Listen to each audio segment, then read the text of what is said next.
À ce soir, Georges, et surtout n'embête pas notre voisin qui n'est pas un éléphant. Ce n'était pas un éléphant, il avait un éléphant. Décidément, personne ne le comprenait.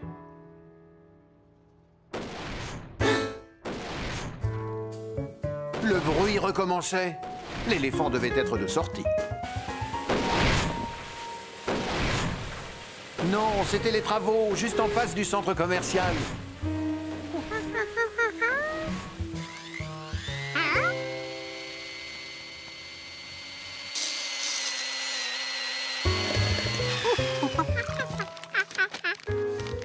Il y avait tellement de choses qui faisaient le même bruit. Comment savoir ce qui se passait exactement dans l'appartement du dessus?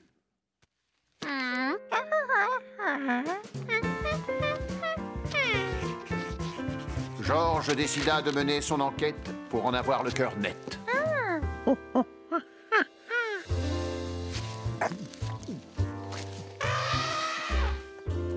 En allant au zoo, il allait pouvoir se faire une idée, puisqu'il y avait des éléphants. Tout compte fait, l'homme au chapeau jaune avait raison. Ce n'était pas un éléphant qu'il y avait dans l'appartement du dessus. Mais alors, qu'avait-il entendu? Encore le même bruit.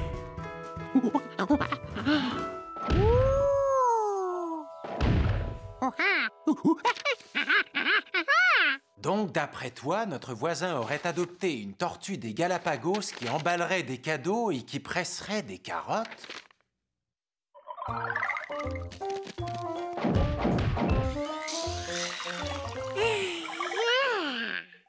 Je ne te le répéterai pas une fois de plus, Georges.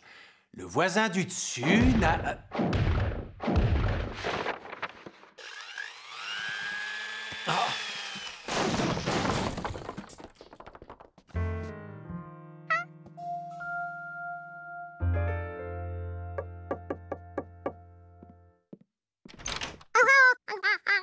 Bonjour. Bonjour, nous sommes vos voisins du dessous et... Oh, ça me fait plaisir.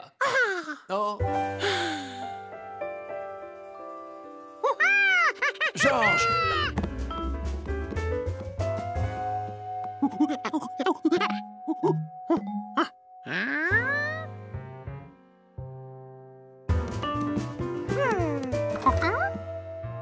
Mais pourquoi il court partout? Je crois qu'il est à la recherche de... l'éléphant. Quel éléphant?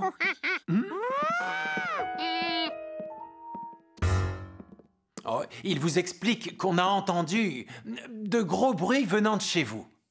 De gros bruits? Oh oui, bien sûr, excusez-moi. De temps en temps, je me laisse emporter quand je suis dans mes créations artistiques. Vous êtes artiste? Oui, je peins de grandes fresques murales. Là, je mélange des couleurs.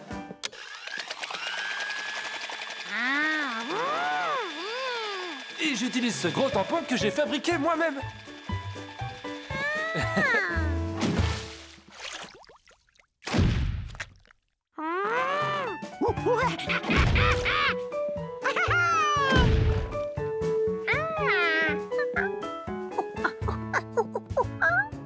Je vais vous montrer une de mes fresques terminées.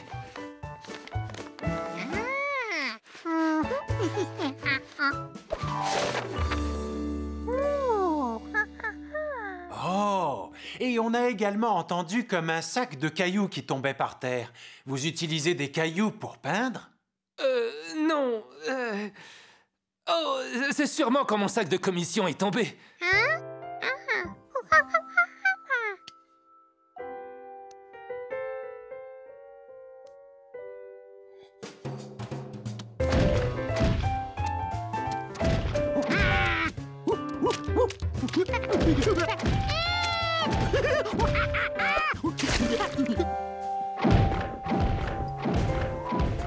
Oh, qu'est-ce que c'est que ces bruits? On dirait un éléphant qui peint avec ses pattes. Je t'assure.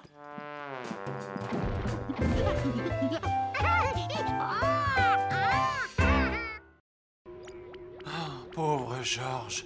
Le voilà tout seul et coupé du monde. J'espère qu'il n'a pas trop peur.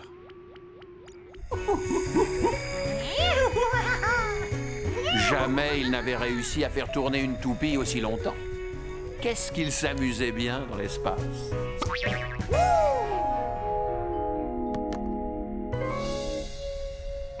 Mais il s'amuserait encore plus s'il n'était pas tout seul. Ah, la liaison va bientôt être rétablie. Que s'est-il passé? Où est Georges? Georges, remets tout à sa place, s'il te plaît. Il faut qu'il fasse vite parce qu'il va bientôt arriver près de la station spatiale. Heureusement qu'il n'a pas libéré les fourmis.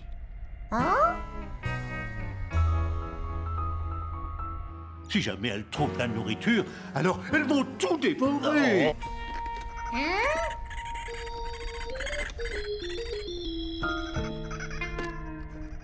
Il ne reste plus que 25 secondes avant le largage du chargement.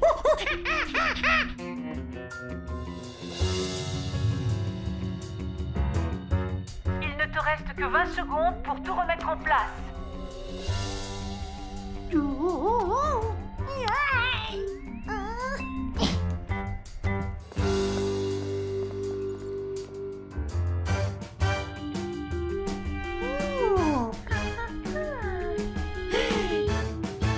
Mais Georges n'était pas prêt.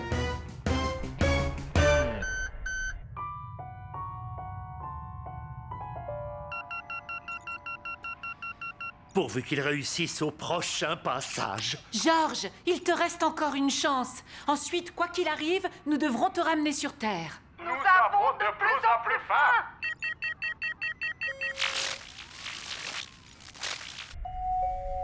C'est difficile à croire, mais ranger sa chambre est un bon entraînement pour ce genre de mission spatiale.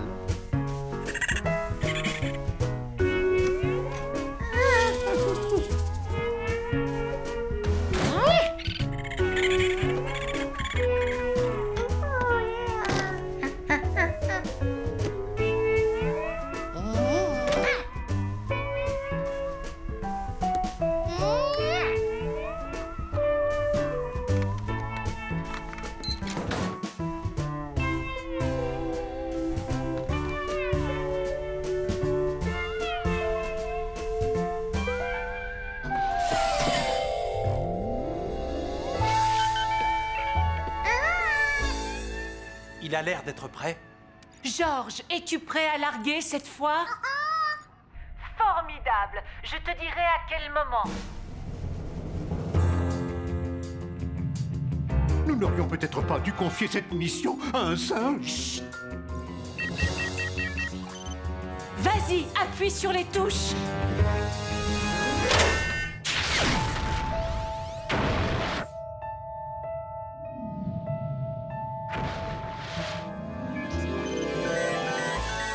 Réussi. Bien joué, Georges.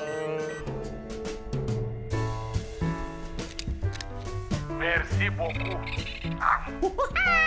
Pour que nous puissions te ramener sur Terre, tire sur le levier qui allume les réacteurs. Georges, fais ce que je te dis avant qu'il ne soit trop tard.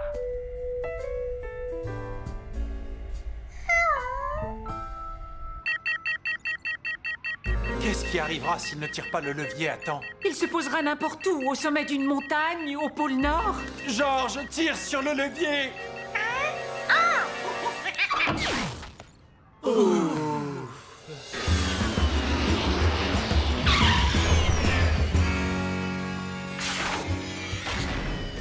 Mission accomplie. Georges venait de prouver qu'on pouvait faire confiance à un petit singe. Il pouvait s'occuper de tout, même des plus petits détails.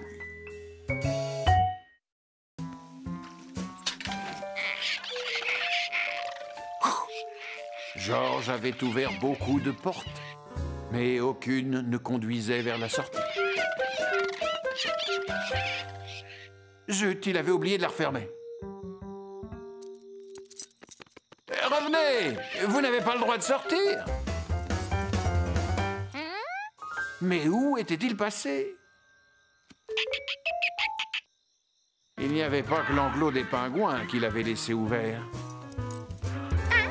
Et en plus, Il était revenu au point de départ.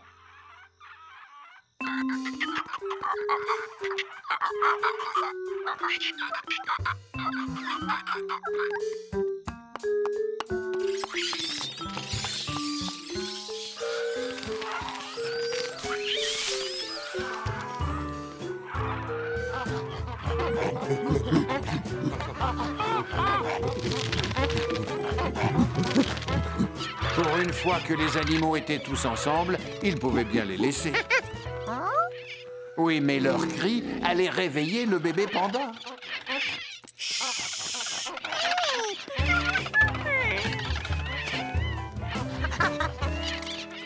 Il fallait ramener tous les animaux chez eux. Les suricates, c'était fait.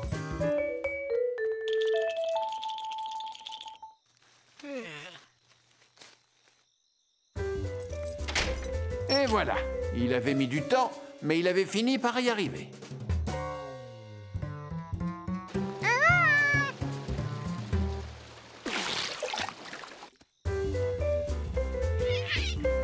Et pourtant, les animaux n'avaient pas l'air heureux. Pourquoi les suricates grelottaient-ils? Ils n'aimaient pas le froid? Où les avaient-ils vus la première fois?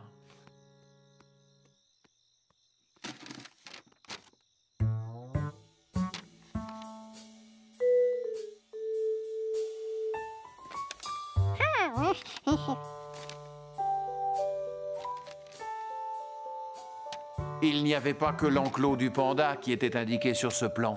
Il y avait aussi ceux de tous les autres animaux.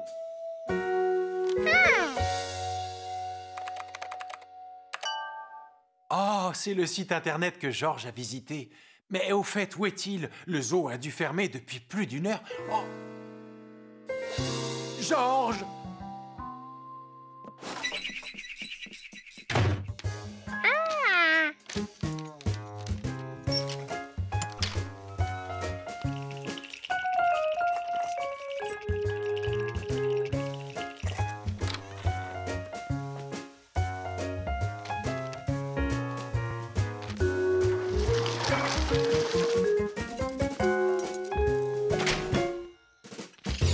Qu'est-ce qu'on est bien chez soi.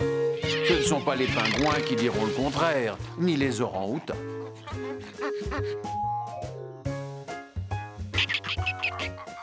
Heureusement que Georges avait un plan. Comme ça, tout le monde a pu rentrer à la maison. Enfin, sauf Georges. Où était-elle, cette sortie?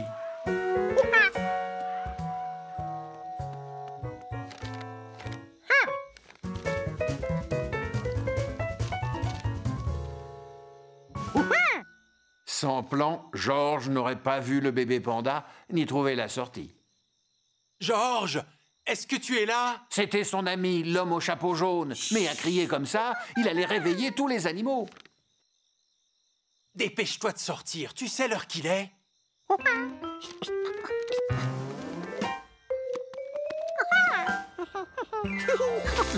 Alors, tu as vu le bébé panda?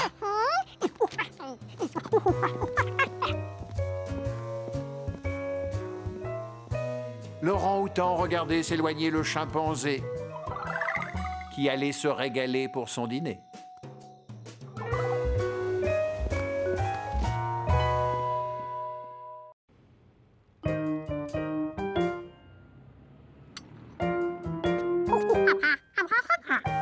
Georges, il faut que tu mettes le...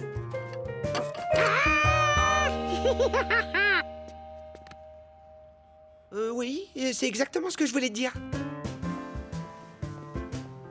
Bon, on va voir si ça marche.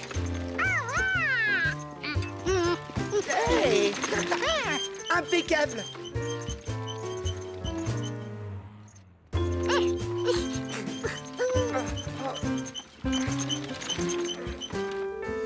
Oh, pourquoi il va toujours sur la gauche? Oh,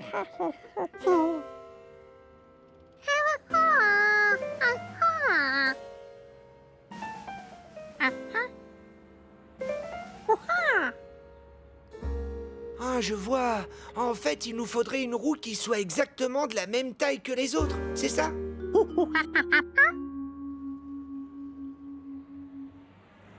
Non.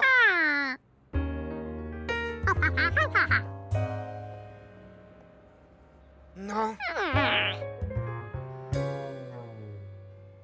Non plus.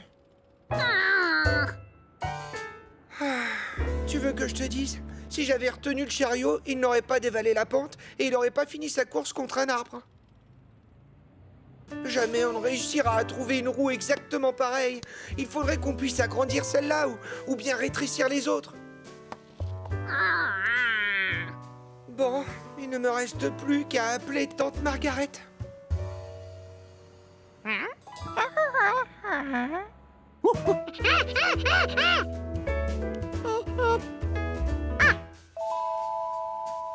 Et alors?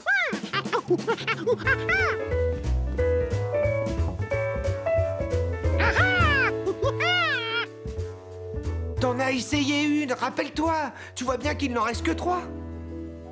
Georges, mais oui! Et voilà! Maintenant, elles sont toutes de la même taille.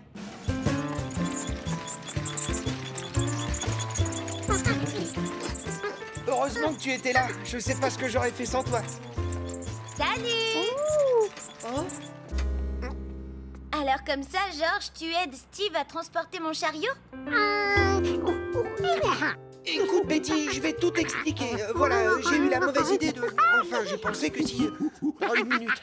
On n'est pas allé chercher ton chariot. On a pris ton chariot pour transporter ton paquet. Mais il y a un chariot dans le paquet, regardez!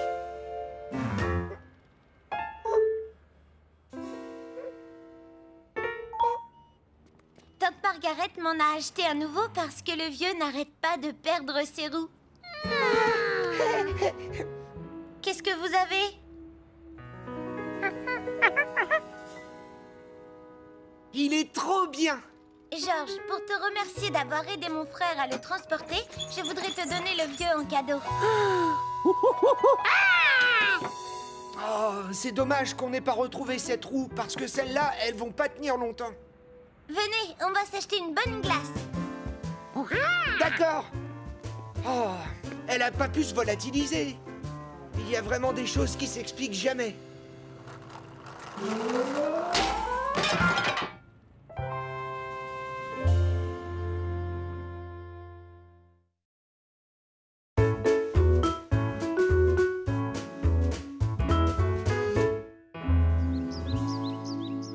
Quand il faisait beau, Georges adorait s'occuper du jardin.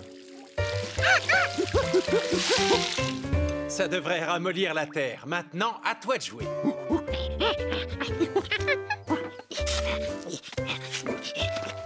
Fais-les assez profonds pour que les racines ne sèchent pas au soleil. Il avait l'habitude de creuser des trous, mais c'était la première fois qu'il voyait ça. Il y avait de drôles de bestioles qui vivaient dans la terre. Où est-ce que tu vas avec ces vers de terre?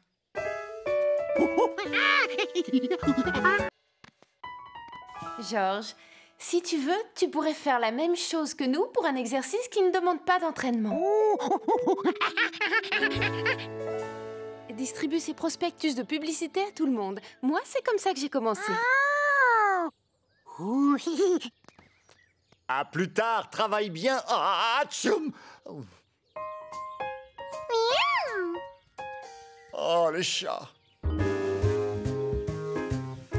Georges était fier de faire partie des Zucchini. Il distribua tous les prospectus qu'il avait pour annoncer le spectacle. Et ce soir-là, tout le monde est venu sous le grand chapiteau pour les applaudir. Tout le monde, sans exception.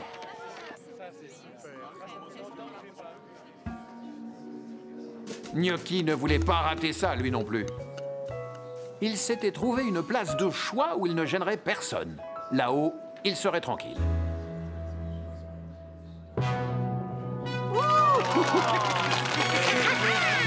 Mesdames, mesdemoiselles, messieurs, bonsoir. Pour notre premier numéro, nous allons avoir besoin d'un volontaire. Chef Pasghetti, ça vous tente? Comment si ça me tente? Mais j'en meurs d'envie!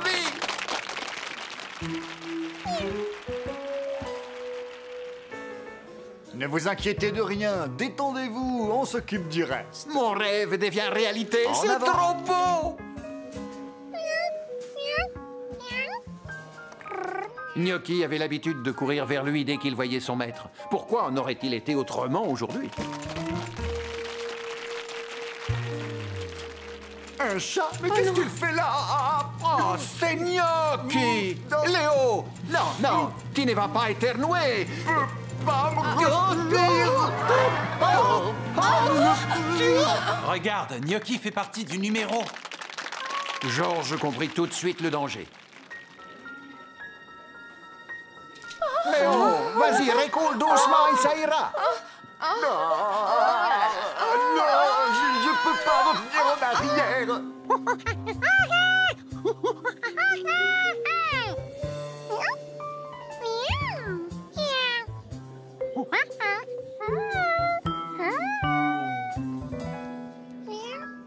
Gnocchi allait-il rejoindre Georges ou le chef Pasghetti? Comme il n'arrivait pas à se décider, il se coucha en plein milieu et patienta. Non, je vais éternuer. J'arrive plus à me retenir. Giorgio, avance sur le fil et viens chercher Gnocchi. Allez, tu peux le faire. Sur le fil? C'est le singe qui habituellement met la pagaille dans le cirque, non?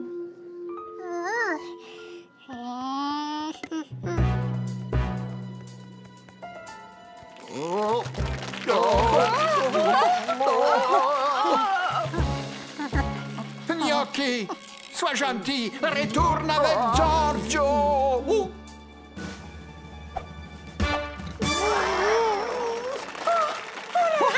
C'était comme pour le balai serpillière. Il fallait que Georges déplace ses mains vers le côté le plus lourd.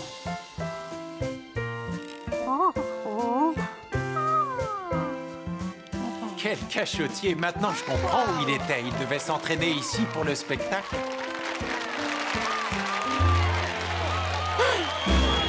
On a réussi!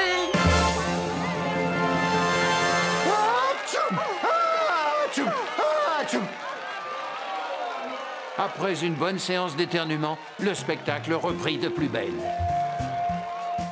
Et après les derniers applaudissements, Grâce au grand sens de l'équilibre dont vous avez fait preuve ce soir, j'ai le plaisir de vous désigner, toi, Georges, et vous, chef Pasghetti, membre officiel de la troupe des Zucchini. c'est merveilleux, merci! Vous serez toujours les bienvenus pour vous entraîner ici. Alors, il faisait vraiment du cirque?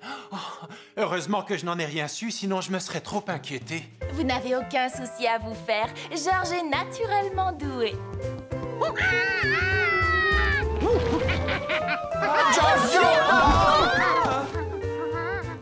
Peut-être devrait-il se contenter de jouer les funambules.